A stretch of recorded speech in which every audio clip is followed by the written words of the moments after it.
नमस्कार। The follow up के इस लाइव में आप तमाम दर्शकों का स्वागत है। मेरा नाम संजय रंजन है और मेरे साथ इस लाइव में द फॉलो अप के पॉलिटिकल एडिटर जितेंद्र कुमार और मेरे सहयोगी मनोज पांडे मौजूद हैं। शिक्षा मंत्री धर्मेंद्र प्रधान के इस्तीफे के बाद देश भर में छात्र उत्साहित हैं। युवा अब सिस्टम और सरकार को अकाउंटेबल बनाने की बातचीत कर रहे हैं। झारखंड में भी जेपीएससी और जेएसएससी सवालों के घेरे में है। जेपीएससी के ऊपर राज्य सरकार की जांच एजेंसी सीआईडी इस वक्त जांच कर रही है। जेपीएससी के पूर्व अध्यक्ष एल खयांते तक जांच पहुंच चुकी है और मंगलवार को एल खयांते को सीआईडी ने पूछताछ के लिए बुलाया है। एल खयांते जो अब तक चुप रह रहे थे, अपनी चुप्पी के जरिए बहुत कुछ कहने की कोशिश कर रहे थे, तब जबकि उनको मंगलवार को नोटिस भेज दिया गया कि आप आइए और सीआईडी के सवालों का जवाब दीजिए, आज वो मीडिया के सवालों का जवाब देते रहे। द फॉलो अप पे भी एल खयांते का इंटरव्यू सनी सरद ने किया है, वो इंटरव्यू भी आप जाकर के देख सकते हैं। इसके पैरेलल छात्रों में जो एक निराशा इन दोनों आयोग के प्रति पनपा है, उसके विरोध में मोराबादी के पास बापू वाटिका के समक्ष छात्रों का एक सत्याग्रह चल रहा है, जो कि बीते 3 दिनों से लगातार छात्र वहां पर मौजूद रह रहे हैं। देवेंद्र महतो जो जेल केम के नेता हैं, उनकी मौजूदगी भी लगातार है। इस दौरान आज झारखंड छात्र संघ ने एक प्रेस कॉन्फ्रेंस कर दी और छात्र संघ के जरिए कोचिंग संचालक कुणाल ने एक मांग किया कि ये जो सीआईडी की जांच चल रही है वो सही नहीं है, इससे छात्र संतुष्ट नहीं हैं। दरअसल इसके पीछे का लॉजिक छात्र संघ ने ये दिया कि जेएसएससी सीजीएल के एग्जाम में सीआईडी ने जो जांच किया है, जांच के दौरान जरूरी तथ्यों को कोर्ट से सीआईडी ने छिपाया है। ये आरोप झारखंड छात्र संघ ने आज प्रेस कॉन्फ्रेंस करके लगाया। साथ ही सीबीआई पर भरोसा करते हुए छात्र संघ के नेता कुणाल ने कहा कि सीबीआई ही जो है इसकी जांच सही कर सकती है। खबरें ये भी है कि लगातार छात्रों को मोबालाइज करने के लिए एक छात्र नेता एक दूसरे से जो है संपर्क कर रहे हैं। संभवतः 29 जुलाई को राजधानी रांची में एक बड़ी भीड़ छात्रों की जुट सकती है। तो दोनों तरफ से, एक तरफ आप देखिए कि सीआईडी लगातार जांच कर रही है, जेपीएससी के जो चेयरमैन हैं उन्होंने इस्तीफा दे दिया है, अब तक तकरीबन 10 गिरफ्तारियां हो गई है और इसके बाद झारखंड में भी जो है छात्रों के बीच में एक उम्मीद धर्मेंद्र प्रधान के इस्तीफे के बाद जगी है और वो लोग अब यह मांग कर रहे हैं कि ये जो दोनों आयोग है, जेपीएससी हो या जेएसएससी, इसमें रिफॉर्म की जरूरत है। छात्रों का यह भी आरोप है, जो कि सवालों के जरिए आप तक पहुंच ही रहा है, कि कैसे इन आयोगों में वर्षों से बैठे हुए अधिकारी और कर्मचारी जो है सिस्टम को एक तरीके से अपनी मुट्ठी में कर रखे हैं और यही वजह है कि इस तरीके की पेपर लीक जैसी समस्याओं से समाधान नहीं हो पा रहा है। इस बीच भाजपा, आजसू सहित तमाम वो जो विपक्ष की पार्टियां हैं झारखंड में, वो मुख्यमंत्री हेमंत सोरेन जो कि शिक्षा मंत्री भी हैं, शिक्षा विभाग भी उन्हीं के जिम्मे है, इन लोगों के द्वारा भी लगातार मुख्यमंत्री के इस्तीफे की मांग की जा रही है, सवाल उठाया जा रहा है। आज हम लोग जो बातचीत करेंगे उसमें प्रमुखता से इन्हीं सवालों पर टटोलने की कोशिश करेंगे कि वो सीआईडी जो जेपीएससी 14वीं पीटी परीक्षा की जांच कर रही है, उस पर छात्रों को भरोसा क्यों नहीं है।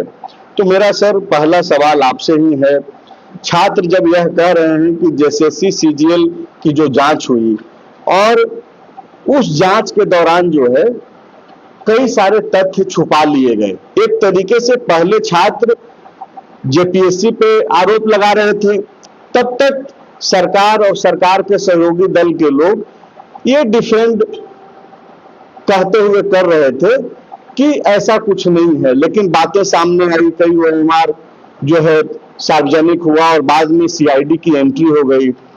अब जबकि सीआईडी जांच करना शुरू कर दी है, जेपीएससी चेयरमैन का इस्तीफा हो गया है, अब छात्रों को जेपीएससी के साथ साथ सीआईडी पर भी भरोसा नहीं है। झारखंड छात्र संघ, जिसका मैं कोट भी कर रहा हूं कि बार बार प्रेस कॉन्फ्रेंस के जरिए यह मांग भी किया है। देखिए, झारखंड में जो जांच हो रही है, वो सीआईडी की जांच हो या सीबीआई की जांच हो या छात्र आंदोलन हो या पॉलिटिकल आंदोलन हो, ये पूरा विरोधाभासी है। मतलब एक दूसरे को काट रहे हैं। अब छात्र अभी 14वीं जेपीएससी और सीजीएल की परीक्षा की सीबीआई जांच की मांग कर रहे हैं, और वही सीबीआई जेपीएससी 1 और 2 और लेक्चर प्रतियोगिता परीक्षा जो 2008 में हुआ था, उसकी जांच पिछले 20 बरस और 14 बरस से कर रही है वो सीबीआई। तो उस सीबीआई पर कैसे मतलब भरोसा किया जाए? और अभी जो सीआईडी जांच कर रही है, उसको आप कैसे इग्नोर कर सकते हैं कि उसकी जांच गलत है? और अगर गलत है तो वो अंतिम जो निर्णय है वो अदालत का होता है। इसलिए एक चीज और आप देखिए, यहाँ आंदोलन भी 3 तरह का है जी। एक बापू वाटिका पर कुछ छात्र सत्याग्रह कर रहे हैं। हजारीबाग से जो 29 तारीख को छात्र आएंगे और अन्य जिलों से भी छात्रों को आह्वान किया गया है आने का, वो जयपाल सिंह स्टेडियम में बैठेंगे जी। तीसरा जो देखिए, आजसू पार्टी भी प्रतियोगी परीक्षाओं में गड़बड़ी को लेकर, छात्रवृत्ति को लेकर और शिक्षा में सुधार को लेकर 30 तारीख को राजभवन के पास, लोक भवन के पास आंदोलन करेगा। तो यहाँ सब कुछ उल्टा पुल्टा चल रहा है। जिसको जो मन में आ रहा है वो मांग कर रहा है, और अब आगे क्या होगा वो थोड़ा सा देखने के लिए थोड़ा सा हमको या आपको थोड़ा सा वक्त चाहिए। ये जो आप बोल रहे हैं कि छात्र जो अभी सत्याग्रह कर रहे हैं बापू वाटिका के पास मोराबादी में, और 29 जुलाई को जो छात्र आने वाले हैं अलग अलग जिलों से, वो जयपाल सिंह स्टेडियम में जाकर के अपनी बातचीत रखेंगे, या फिर अगर आंदोलन को आगे वो बढ़ाएंगे तो वहीं से सारी चीजें होंगी। तो ये तो संभव हो सकता है, क्योंकि यहाँ जो बैठे हुए लोग हैं उनका एक पॉलिटिकल चेहरा है, चुनाव लड़ चुके हैं देवेंद्र महतो। तो हो सकता है छात्रों के मन में होगा कि उनका जो सवाल है वो कहीं से भी एक पॉलिटिकल बाउंड्रीज के तहत नहीं आए और क्वेश्चनेबल नहीं हो जाए। हाँ, मतलब होगा। जो जयपाल सिंह स्टेडियम में जो छात्र बैठने जा रहे हैं, उनका पहला ही शर्त यही है, जो वहाँ न कोई किसी पार्टी का प्रवक्ता आएगा और न किसी पार्टी का झंडा लगेगा। एक उन्होंने शर्त निर्धारित की है, अपने लिए एक नियम बनाया है। लेकिन आप देखिए तो इस जो प्रतियोगी परीक्षाओं में गड़बड़ी की जांच की बात भाजपा भी कर रही है, आजसू भी कर रही है, जेएमएम भी कर रहा है, कांग्रेस भी कर रही है। अपने अपने तरीके से डफली लोग बजा रहे हैं और अपने अपने तरह से मांग कर रहे हैं। और ये सारे लोग वही हैं जो प्रतियोगी परीक्षाओं में इन बड़े दलों के बड़े नेताओं के रिश्तेदारों का इसी प्रतियोगिता परीक्षा के माध्यम से उच्च पदों पर नियुक्ति हुई है। तो मतलब बहुत उलझा हुआ विषय है। और यहाँ मतलब आप ये देखिए कि सर जो बोल रहे हैं, जितेंद्र सर, और जो छात्र 29 तारीख को जुटने वाले हैं रांची, वो भी शायद इस चीज को समझ रहे हैं। यही वजह है कि मोराबादी स्थित बापू वाटिका के पास नहीं, जहां पे पहले से छात्र बैठे हुए हैं, बल्कि वो लोग जो हैं जयपाल सिंह स्टेडियम का चयन किए हैं। क्योंकि ये जो लोग सवाल उठा रहे हैं, चाहे वो बीजेपी के तरफ से सवाल हो या आजसू के तरफ से सवाल हो या फिर दूसरे पार्टियों के तरफ से, ज्यादातर लोगों के जो परिजन हैं, कोई चाहने वाला है, उन लोगों का नाम जो है जेपीएससी 2 का जो रिजल्ट आया, अभी कुछ दिनों पहले ही प्रभात खबर ने जो है बाकायदा नाम के साथ कि कौन मंत्री, कौन पूर्व उप मुख्यमंत्री और कौन पूर्व मुख्यमंत्री के करीबियों को जो है जानबूझ करके रिजल्ट में नंबर बढ़ाए गए और वो लोग आज बड़े पदों पर हैं। तो जो लोग बीजेपी और आजसू हो या फिर बाकी दूसरे दल हो, कांग्रेस में आज भी एक मंत्री हैं सरकार में, उनके भी भाई का नाम आया, एक पूर्व मुख्यमंत्री के करीबी का नाम आया, एक पूर्व उप मुख्यमंत्री के, हालांकि ये पब्लिक डोमेन में पहले से भी है, लेकिन तब जबकि ये जेपीएससी जेएसएससी के ऊपर क्वेश्चन उठ रहा है और ऐसे में जो एक खबरें प्रभात खबर में छपी, उसके बाद लोगों के जहन में है ये चीज और मतलब एक रिकॉल टाइप की चीजें हो गई हैं। और यही वजह क्या आप मानते हैं सर कि छात्रों ने ये दूरी बनाई है कि वहां पे कोई पॉलिटिकल चेहरा नहीं हो, तब जाकर के शायद उनकी बातचीत और गंभीरता से सुना जाए? हम मतलब ये कोशिश हो रही है दूरी बनाने की, लेकिन जो दिख रहा है उसमें पार्टियां इन्वॉल्व हो रही है। और जिस जेपीएससी 1 और 2 की आप बात कर रहे हैं, बड़े नेताओं के रिश्तेदारों की नियुक्ति की बात हो रही है, इसका सबसे दुखद पहलू क्या है?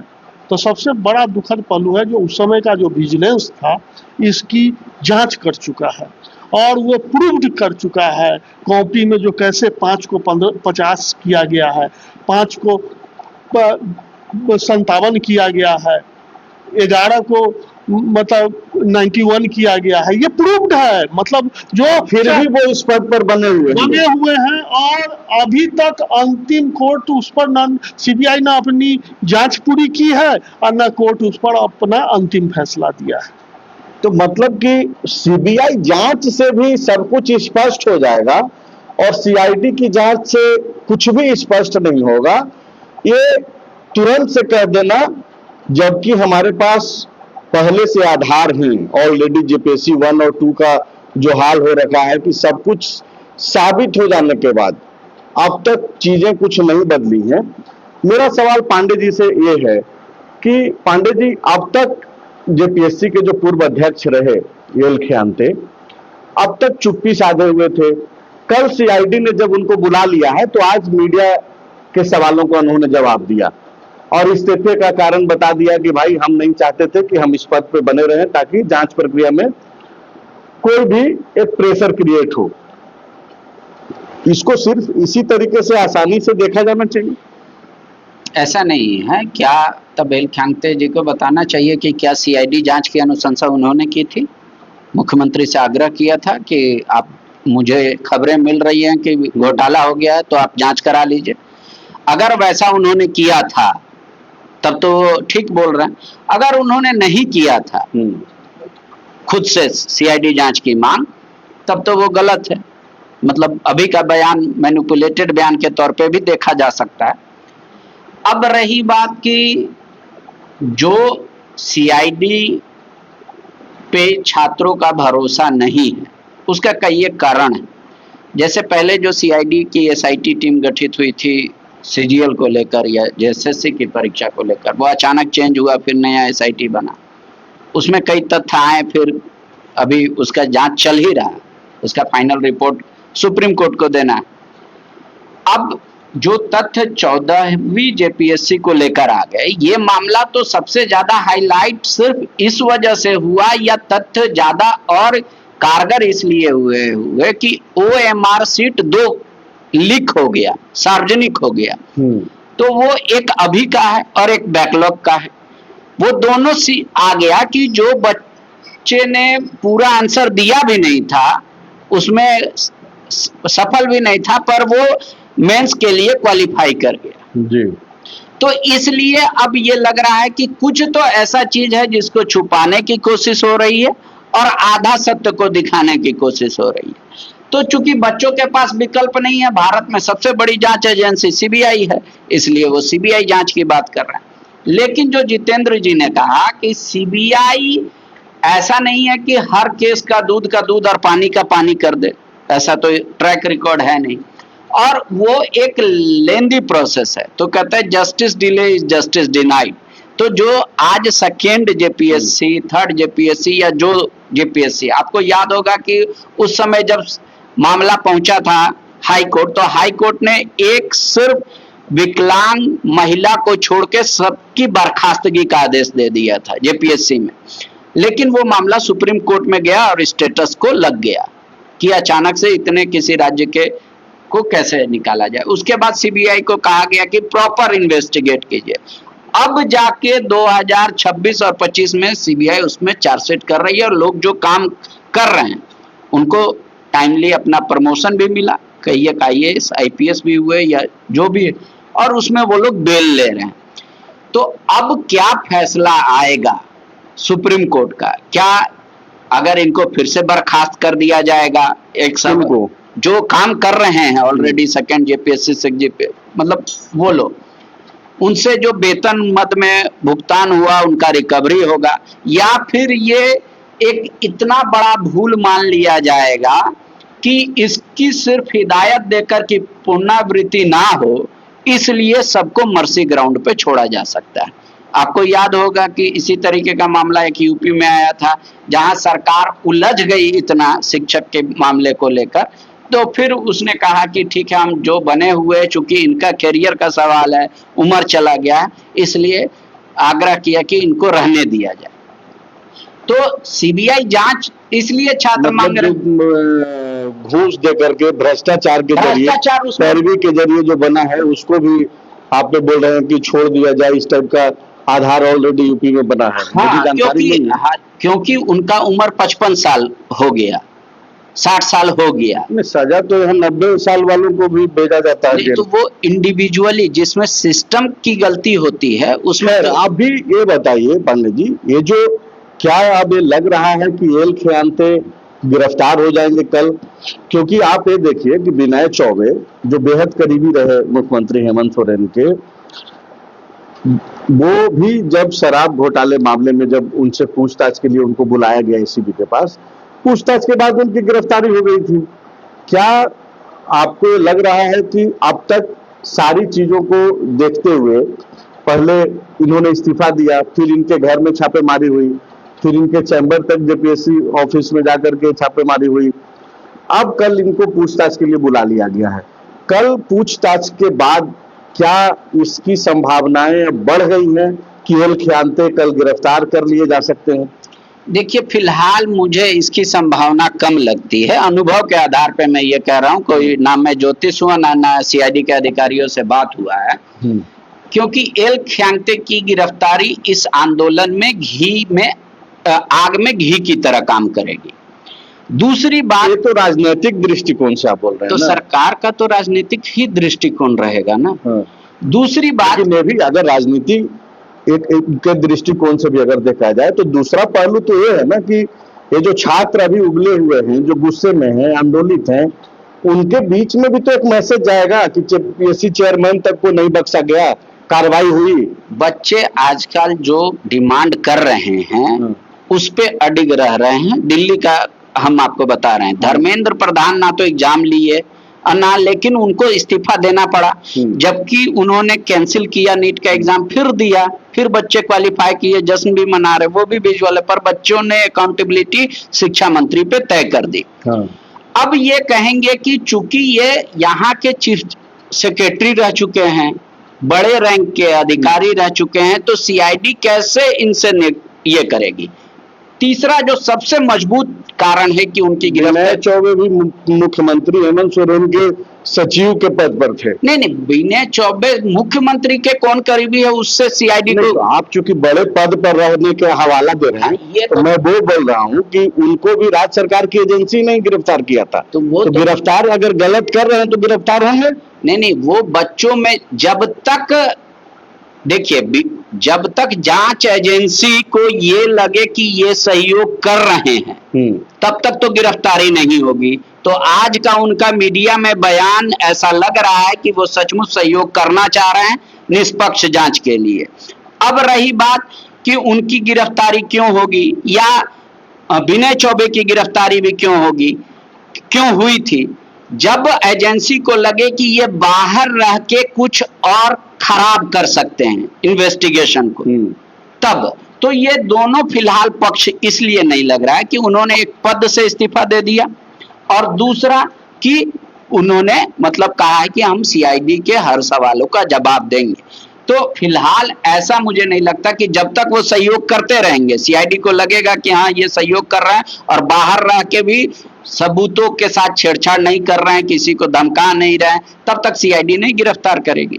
अगर उनको लग जाएगा कि नहीं भाई ये बात नहीं कर सकती, हाँ जैसे आप कर लेगी गिरफ्तार सीआईडी या नहीं बोलने की स्थिति में है, वैसे ही नहीं कर सकते। करेगी भी तो नहीं बोलने की स्थिति में हम लोग हैं। कुछ भी हो सकता है, उम्मीदें हैं कि गिरफ्तार हो सकते हैं। देखिए, इसलिए गिरफ्तार हो सकते हैं। अभी सरकार का प्रायोरिटी, सबसे पहला प्रायोरिटी है छात्रों के गुस्से को ठंडा करना। जी, और छात्रों के गुस्से को ठंडा करने के लिए अब जेपीएससी के पूर्व चेयरमैन की गिरफ्तारी के बाद थोड़ा सा निश्चित रूप से छात्रों को एक सुकून मिलेगा, मतलब बहुत नहीं लेकिन थोड़ा सुकून मिलेगा। और जे ख्यांगते के मामले में आप देखिए जो सरकार का नजरिया भी क्या है। पहले तो जेपीएससी कार्यालय में छापामारी सरकार के आदेश पर हो गई, उसके बाद सीआईडी उनके आवास में घुस गई, उसके बाद अब लगातार उनको पूछताछ के लिए भी बुला रही है। तो ख्यांगते के मामले में जो दिख रहा है और छात्रों का जो गुस्सा, जैसे कल से छात्र फिर आंदोलन की तैयारी करने लगे हैं, और ये तो इसको थोड़ा कमजोर करने के लिए सरकार की रणनीति हो सकती है जो ख्यांगते गिरफ्तार हो। और आप ख्यांगते जो आज मीडिया, अलग अलग मीडिया से अलग अलग जो बात किए हैं उस पर गौर कीजिए, तो ख्यांगते ने कोई चीज स्पष्ट नहीं किया है, कोई घुमाते रहे हैं सवालों को। पूरे सवालों को घुमाते रहे। अब जैसे अब वो बोल रहा है कि 6 मार्च 2025 को हम ज्वाइन किए, बहुत तरह का प्रॉब्लम था, हम उसको सुधारी फॉर्म्स में ही लगे रहे। ये सब कोई जवाब नहीं है। जवाब तो यह है जो कट ऑफ मार्क्स क्यों नहीं जारी होता था रिजल्ट के बाद, ओएमआर सीट बाहर कैसे निकल गया, ब्लैक लिस्टेड कंपनी को काम कैसे मिल गया, तो उसका भी वो जवाब गोल मटोल दे रहे हैं कि मुझे नहीं पता है।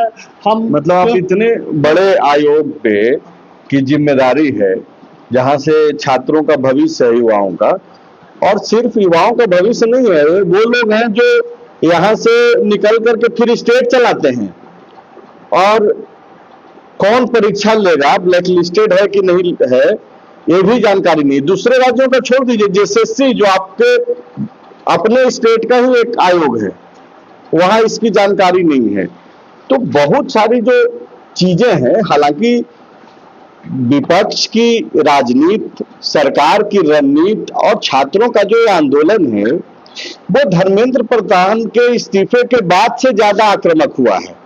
लेकिन जो दर्शक इन पूरे मामले पर नजर बनाए हुए रख रहे हैं, जो फॉलो अप के भी जो दर्शक हैं, कि 14वीं जेपीएससी पीटी की जो परीक्षा में जो अनियमितता की जो बातचीत आई है, ऐसा नहीं है कि ये कोई बहुत बड़ा आंदोलन के बाद ये जांच पड़ताल शुरू हुआ है।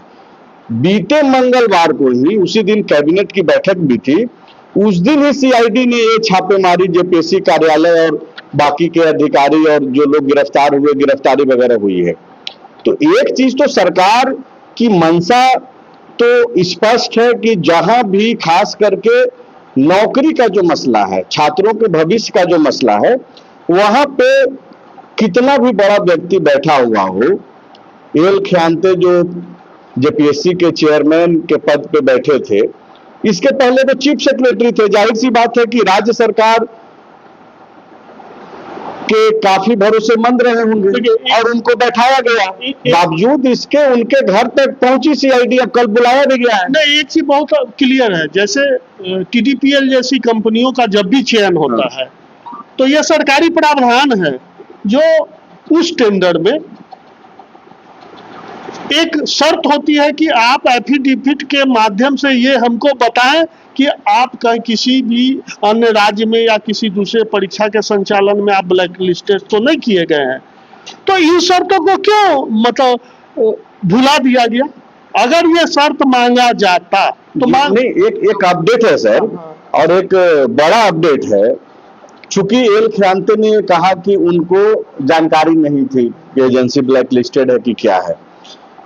ये जो श्वेता गुप्ता जो डिप्टी एग्जामिनेशन कंट्रोलर के पद पर थी, और ट्रांसफर के बावजूद गलत तरीके से जेपीएससी में काम कर रही थी, जो अभी हिरासत में है, गिरफ्तार कर ली गई हैं। उन्होंने और एजेंसी के लोग जो गिरफ्तार हुए हैं, उन लोगों ने पूछताछ में सीआईडी को यह बताया है कि सब कुछ अध्यक्ष के निर्देश पर हुआ है। बिल्कुल। मतलब कि कल ये जो बुलाया गया है एल खियांते को, संभव है कि श्वेता गुप्ता और एल खियांते को सामने बैठा करके भी पूछताछ हो। ये भी संभव है कि एजेंसी के जो लोग गिरफ्तार हुए हैं, टीडीपीएल, उनके लोगों को भी बैठा करके जो है पूछताछ की जाए। मतलब इसीलिए हमने कैप्शन में दिया है कि ये जो सीआईडी से पहले मीडिया के सवालों का जो जवाब आज एल खियांते दे रहे थे, और जो बॉडी लैंग्वेज उनका जिस तरीके से वो एक्ट कर रहे थे, उससे ये प्रतीत तो हो रहा है कि एल खियांते के भीतर, उनके मन में एक डर सा तो है, और वो डर क्या उनकी गिरफ्तारी को लेकर के है, पकड़े जाने को लेकर के है। क्योंकि श्वेता गुप्ता तो बोल रही हैं कि एल खियांते को सब कुछ मालूम था, जो कुछ भी हुआ है उनके निर्देशों पर ही हुआ है। भाई अध्यक्ष है तो उनके निर्देश के बिना आयोग कैसे चलेगा? हर चीज में उनका हस्ताक्षर चाहिए, हर चीज में निर्देश चाहिए। तो क्या इस लिहाज से ये बयान था, या जो गड़बड़ियां सीआईडी ने पाई है और उस समय श्वेता गुप्ता से ये पूछा गया कि ये गड़बड़ी कैसे हुई, तब उन्होंने अगर इसके लिए जिम्मेदार एल खियांते को बताया है, तो जाहिर सी बात है ये बहुत गंभीर पांडे जी, श्वेता गुप्ता और ये जो एजेंसी है, इन दोनों ने कहा है कि सब कुछ अध्यक्ष के निर्देश पर हुआ है। अब सब कुछ में ये नहीं कहा गया है कि इसमें अनियमितता हुआ है, अभी स्वीकारा गया है कि नहीं स्वीकारा गया है, लेकिन जो कुछ हुआ है और उन सब कुछ होने में जो अनियमितताएं सामने आई हैं, तो जाहिर सी बात है कि ये लोग बोल रहे हैं कि सब कुछ तो अध्यक्ष के निर्देश पे हुआ है। अब अनियमितता कह लीजिए, या फिर बहुत बढ़िया बोल लीजिए, या फिर जिस तरीके से इसको देखिए। तो अब तो सीआईडी देखिए, इन्वेस्टिगेशन बताया ना, इन्वेस्टिगेशन करने का जो केस का आईओ है या पूछताछ का तरीका है, वो किस लेयर तक अंगूर को छीलेगा उस पे डिपेंड करता है। तो इसी विषय को चूंकि छात्र संघ आज क्यों आए सामने, प्रेस कॉन्फ्रेंस की है, वो कह रहे हैं कि भाई हम लोग पहले भुगत चुके हैं, जेएसएससी में भी हम लोग तमाम तर्क दिए, फिर भी हम लोग का नहीं सुना गया। तो लेकिन उस समय जो नियुक्ति सरकार ने दी जेएसएससी सीजीएल की, हाईकोर्ट और सुप्रीम कोर्ट का बकायदा निर्देश ही था। हाँ, तो हाईकोर्ट और सुप्रीम कोर्ट का निर्देश था कि आप इनको नियुक्ति दीजिए, क्योंकि नियुक्ति प्रक्रिया बच्चे जो मांग रहे थे कि रोका जाए, उस पे कहा कि नहीं रोकिए, क्योंकि वो फिर जस्टिस नहीं होगा। लेकिन जांच चलती रहनी चाहिए, जांच चलती रहनी चाहिए, और अगले 6 महीने में जांच कंप्लीट करके कोर्ट को रिपोर्ट दे। और उस आदेश में ये लिखा गया है कि जो सफल विद्यार्थी अगर संलिप्त पाए जाएंगे, तो कोर्ट के आखिरी फैसले पर उनका भविष्य टिका होगा। मतलब उनकी नियुक्ति अगर हो भी जाएगी तो उनको हटा देंगे, या किसी तरीके का जो तो क्या हुआ, रिपोर्ट सबमिट हुआ? नहीं, अभी तक नहीं हुआ, सीआईडी ने अपना जांच नहीं की। ये जो सर सुप्रीम कोर्ट के जिन निर्देशों का हवाला दे रहे हैं पांडे जी हाईकोर्ट का, जिसमें ये कहा गया जेएसएससी सीजीएल वाले मामले में कि जो भी अभ्यर्थी अगर इसमें संलिप्त रहेंगे उस पे जो है कार्रवाई होगी। क्या ये अभी जो पीटी का परीक्षा और बाकी का जो साथ साथ में जो परीक्षाएं जो स्थगित हो गई है, क्या इसी वजह से अभी इंतजार किया जा रहा है कि पहले देख लें, इसको रद्द अब तक नहीं किया गया है? देखिए, विवाद बढ़ेगा। जैसे अभी जो बात तत्काल आई, जो श्वेता गुप्ता ने कहा कि जो कुछ भी हुआ है वो अध्यक्ष के निर्देश पर और आदेश पर हुआ है, तो ये स्वाभाविक भी जवाब है। हाँ, ठीक है, लेकिन कुछ गड़बड़ में भी अगर वो कमेंट कर रही है या बता रही है श्वेता गुप्ता, तब तो पीटी की परीक्षा रद्द होगी। इसका मतलब है रद्द होने के चांसेस तो 99% है। और सीजीएल वाले को थोड़ा सा हम स्पष्ट कर दें, सीजीएल वाले परीक्षा का जो विवाद है वो क्या है।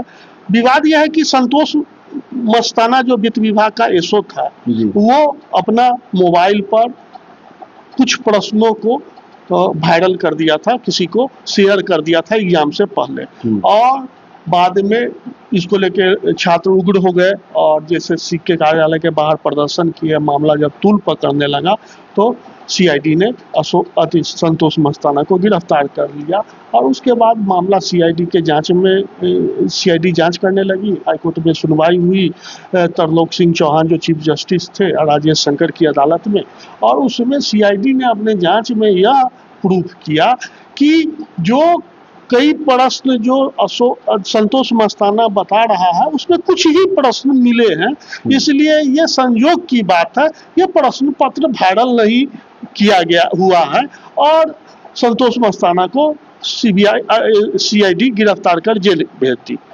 अब इन लोगों का जो आज भी प्रेस कॉन्फ्रेंस है उसमें इन लोगों का ये तर्क है कि सीआईडी अपने जांच में पूरे तथ्यों को हाईकोर्ट में बताई ही नहीं। अगर हाईकोर्ट में सीआईडी अपने सारे तथ्यों को रखती तो हाईकोर्ट का आदेश प्रतिकूल नहीं होता। ये लोग भी तो पिटिशनर थे उस समय, इनके वकील ने वहां बताया ये सारी चीजों जो छात्र संघ ने आज कहा कि तथ्य छुपा लिया गया था, जाहिर सी बात है कि इनके पास तथ्य की जानकारी थी, पिटिशनर भी थे, इन लोगों ने भी बताया होगा। हाँ, इन लोगों ने बताया, इनके वकील भी ने अपना पक्ष रखा, लेकिन मतलब सच यही है, सीजीएल के परीक्षा का अगर मतलब उसका प्रमाण नहीं है लेकिन सच यही है जो कई स्तरों पर कई लोग मैनेज हुए और तथ्य को दबाया, छुपाया, तोड़ा मरोड़ा, ये इसकी कहानी उसके पर्दे के पीछे है। एक सवाल जो इसको आखिरी करके समाप्त करेंगे, मैं एक चीज बहुत इम्पोर्टेंट है जो देखिए छात्र लोग एक मांग कर रहे हैं जो कल से जो रिफॉर्म वही सवाल मेरा है सर कि ये जो जेपीएससी और जेएसएससी में जो रिफॉर्म लाने की बात छात्रों के द्वारा कही जा रही है, कुछ लोग ये बोल रहे हैं कि वहां तो देवेंद्र महतो बैठे हुए हैं, वो तो नेता हैं, ठीक बात है, लेकिन नेतागिरी भी देवेंद्र महतो ने छात्र आंदोलन के जरिए ही शुरुआत की, आज वो जेल कैंप के साथ जुड़े हुए हैं, ठीक है, सवाल तो किया ही जा सकता है, सवाल कोई भी उठाए, अगर सवाल में दम है, जायज है, तो उसका समाधान ढूंढना चाहिए, जवाब ढूंढना चाहिए। ये जो जेपीएससी और जेएसएससी में झारखंड गठन के बाद से ही सर इतना मतलब ये दोनों आयोग इस लेवल पे क्वेश्चनेबल हो गया है कि ये जो रिफॉर्म की जो मांग की जा रही है, क्या वाकई में अब ये समय आ गया है कि इस पे काम करनी चाहिए? देखिए छात्र नेताओं से बात हुई है, उनका कहना है कि जेएसएससी और जेपीएससी को रिफॉर्म्स करना है। तो हमने पूछा जो रिफॉर्म्स का क्या तात्पर्य है, मतलब क्या मतलब सदस्य बदल देना, अध्यक्ष बदल देना, क्या मतलब? तो उनका अभी मांग मूल रूप से है कि जो टीडीपीएल के मतलब ने जितनी 5 परीक्षाएं कराई है उसको तो सबसे पहले आप रद्द कर दीजिए। 14वीं जेपीएससी का पीटी भी आप रद्द कर दीजिए। उसके अलावा जो परीक्षाएं स्थगित कर दिया है जेएसएससी ने या जेपीएससी ने, उसको आप इमीडिएट कराइए। तो इस तरह का इन लोगों के रिफॉर्म टीसीएस से एग्जाम लीजिए, टीसीएस से एग्जाम लीजिए। एक जो इसमें सबसे महत्वपूर्ण बात जो है वो मिस हो रहा है, और वो मिस ये हो रहा है कि देखिए झारखंड सरकार ने भी प्रतियोगी परीक्षाओं में भ्रष्टाचार को लेकर 2023 में एक विधेयक विधानसभा से कानून बनाया था, और उस कानून में भी जुर्माने का, जेल का सारा प्रावधान, मतलब जो अभी केंद्र में मोदी की सरकार ने उसमें राशि का और अवधि, जेल की अवधि का अंतर है, और सारी चीजें लगभग उसी तरह की है जो मोदी सरकार ने आज लोकसभा में पेश किया है। अब लेकिन दोनों में एक बहुत बड़ा फर्क है, उस डेडलाइन वाली जो झारखंड सरकार के विधेयक में जांच की प्रक्रिया और सुनवाई की प्रक्रिया को पूरा करने का कोई समयावधि तय नहीं है। केंद्र सरकार ने अपने विधेयक में उसको 3 महीने का के समय में उसको कस दिया है, जो 3 महीने के भीतर जांच की प्रक्रिया पूरी होगी, और फास्ट ट्रैक कोर्ट जो है सो प्रतिदिन इसकी सुनवाई करेगा, इस तरह के भ्रष्टाचार का जांच करेगा। तो अब मेरा ये सरकार से भी सुझाव है, जो छात्र हित में सरकार सोच रही है, हेमंत सोरेन ने भी कहा है, जो कई लोग अपने पदों पर सिस्टम में बैठे हैं, हमको उसको सुधारने में थोड़ा वक्त लगेगा, तो उसी तरह विधानसभा का मानसून सत्र आने जा रहा है, तो अगर सरकार, झारखंड की सरकार अगर चाहती है जो विधेयक है, कानून जो है झारखंड में परीक्षा में भ्रष्टाचार को लेकर, उसको अगर और कसना है तो उसमें मतलब कानून बना हुआ है, ये जो डेडलाइन अगर तय हो जाए, हाँ, तो छात्र जो रिफॉर्म की बात कर रहे हैं, अगर वो अपने तरफ से कोई मसौदा तैयार कर रहे हैं, कोई प्रारूप तैयार कर रहे हैं, जब उनको मौका मिले और सरकार से बातचीत करें, तो आप ये एक डिमांड रख सकते हैं जो केंद्र की सरकार ने की है, डेडलाइन वाली बात, फास्ट ट्रैक गठन और 3 महीने में जो है, आप एक तरीके से है कि भाई आप दोषियों को चिन्हित कर लें और उसको दंडित करें, क्योंकि पूरा मसला, और नहीं तो फिर सीबीआई से करा लीजिए या फिर सीआईडी से करा लीजिए। जो लोग राज्य सरकार के समर्थक हैं, उनके चाहने वाले हैं, वो राज्य की एजेंसी पे भरोसा करते हैं, चाहे वो एसीबी हो, सीआईडी हो। जो मुख्य विपक्षी पार्टी है, भाजपा हो, आजसू हो, या उनको मानने जानने वाले लोग हैं, वो लोग सीबीआई की बात करते हैं। मतलब एक दूसरे के एजेंसी पे भरोसा है नहीं।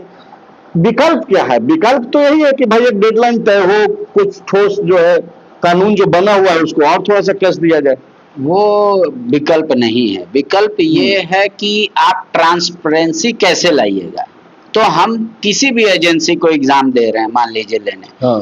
तो एग्जामिनेशन या तो ऑनलाइन हो एक, और दूसरा अगर ओएमआर सीट भी हो तो सब रहेगा ऑन वेबसाइट पे। किसी भी छात्र का ओएमआर सीट कोई भी देख सकता है, कट ऑफ मार्क्स जारी होगा। ये है रिफॉर्म कि भैया हम निष्पक्ष हैं। बच्चों ने एग्जाम दिया, 50 लाख बच्चों ने दिया, हम 50 लाख का वेबसाइट पे डाल दे रहे हैं, ठीक है। हम cut off marks category wise release कर दे रहे हैं। इसके बाद अगर किसी को क्वेश्चन है तो आप 15 दिन के अंदर अमुख एजेंसी के पास आप अपना क्वेरी ले सकते हैं। मतलब रिजल्ट जारी होने के 15 दिन तक समय दिया जाए। बिल्कुल, 15 दिन के बाद ही इसको फाइनल रिजल्ट माना जाएगा। हाँ, ये तत्कालिक है। हम ओएमआर सीट जारी कर दिए, कट ऑफ मार्क्स जारी कर दिए, हम रिजल्ट जारी नहीं किए। अब इसके बाद हम रिजल्ट जारी करेंगे और उसके बाद हम 15 दिन का वक्त देंगे। ये 15 दिन के बाद एक्ट आएगा, रिजल्ट मतलब प्रभावी होगा उस तारीख से। 15 दिन के अंदर जिसको क्वेरी है, जो कुछ है, भाई सार्वजनिक है, देख लीजिए। देखिए ये है ट्रांसपेरेंसी। पांडे जी भी ठीक वो ठीक बोल रहे हैं, उसी को हम थोड़ा सा और क्लियर करना चाहते हैं। देखिए हुआ क्या है कि रिजल्ट जारी हो गया, नियुक्ति पत्र मिल गया और नौकरी लोग करने लगे, और कट ऑफ मार्क्स जो है सो महीनों बाद जारी हुआ। अब जब कट ऑफ मार्क्स जारी हुआ तो पता चला जो जिसको कम नंबर आया था वो नौकरी पा गया, और जिसको ज्यादा नंबर आया है उसको नौकरी नहीं मिला। वो कहाँ है? तो हाई कोर्ट में केस लड़ रहा है। तो कट ऑफ मार्क्स एग्जामिनेशन का जो स्टैंडर्ड प्रोसीज्योर है उसमें कट ऑफ मार्क्स जारी करना है, क्यों नहीं हुआ? और नहीं हुआ तो उसके लिए दोषी कौन है, इसको भी चिन्हित करने में मतलब बहुत बड़ा इन्वेस्टिगेशन का जरूरी है। आप हैंग कर दीजिए ना उसको, और दर्जनों छात्र जो है सो हाई कोर्ट में कट ऑफ मार्क्स ज्यादा मार्क्स लाए हुए उनको नौकरी नहीं मिला। आपके दफ्तर में आए थे शेड्यूल ट्राइब का एक बच्चा थे देवघर से संभवतः, वो ये कह रहा है कि सर अभी जो कट ऑफ मार्क्स जारी हुआ उससे देख लीजिए मैं जनरल कैटेगरी में सेलेक्ट हो सकता हूँ। तो चलिए अभी जांच की प्रक्रिया जारी है, क्या कुछ होगा। वैसे तो जांच जेपीएससी और 1 और 2 का बीते 20 साल से चल ही रहा है, लेक्चरर का भी वो जांच सीबीआई ही कर रही है। ये जांच सीआईडी ने शुरुआत की है और कल एल खयांते से पूछताछ भी होनी है। अच्छी बात यह है कि पूरा देश जो है अब सिस्टम और सरकार को अकाउंटेबल बनाने की बातचीत कर रहा है, मांग कर रहा है। छात्र जितना दबाव बना पाते हैं उतना उनको परिणाम मिलना शुरू हुआ है। हालांकि अभी थोड़ा जल्दबाजी होगा कुछ भी कहने से, लेकिन थोड़ा इंतजार करना होगा कि आखिरकार क्या कुछ चल रहा है। और कल जिस तरीके से एल खयांते को बुलाया गया है सीआईडी दफ्तर पूछताछ के लिए, कल 3 बजे के बाद का जो समय है वो महत्वपूर्ण होगा। कि ये जांच किस दिशा में जा रही है, क्या कुछ होने वाला है। तो थोड़ा इंतजार कीजिए। और बाकी का जो चीजें चल रही है, छात्र जिस तरीके से अभी सत्याग्रह कर रहे हैं या फिर 29 जुलाई को आने वाले हैं, इस बीच पॉलिटिकल पार्टियों के जो डिमांड्स हैं, झारखंड छात्र संघ ने जो आज डिमांड किया है, हर खबर पर फॉलो अप की नजर है, हर एक्टिविटी पर, और आपके हर उन सवालों को हम लोग जगह दे रहे हैं। आप फॉलो अप पे बने रहिए और देखते रहिए कि आपसे जुड़े हुए मुद्दों पे जो है हम लोग किस तरीके से कवर कर रहे हैं और आप तक पहुंचा रहे हैं। शुक्रिया।